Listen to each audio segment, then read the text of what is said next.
everyone is excited about institutions coming to blockchain, but why does institutional presence matter?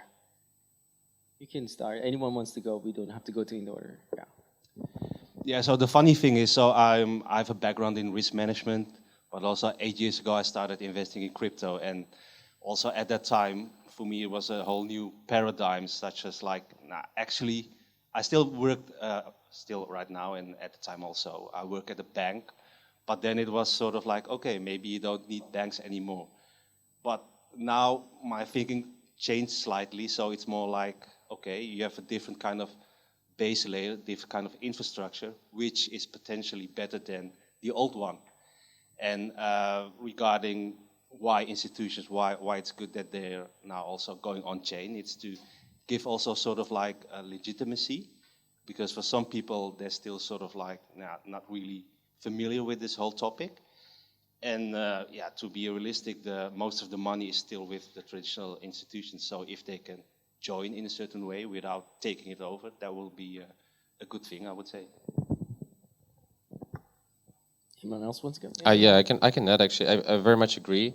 I think when we started Zero, we were calling it a trustless bank, but I think this is like changing now in the sense that you still require a lot of trust when you're operating, even if like there's so many like nuances and tiny details that you need to know. So trust still plays a big role, and institutions are bringing this trust that was lacking, I guess, in our industry.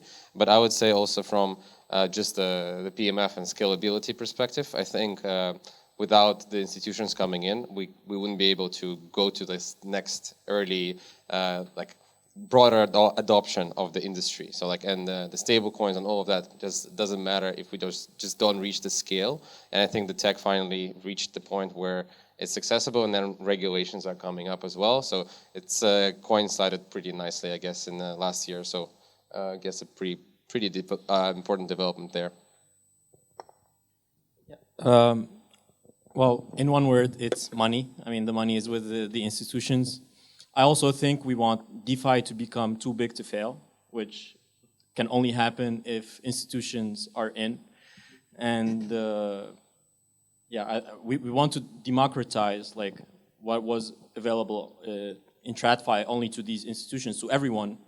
But in the end, these institutions are the ones that do serious stuff. Like you don't have serious stuff just with retail. So like it's completely different demographics.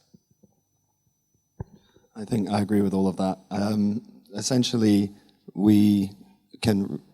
a lot of people talk about like trustless, but I think traditional finance is built on trust. So it's a strange transition for them. But as that happens, we can touch and improve the quality of people's financial lives more significantly, because I think most people interact with traditional finance.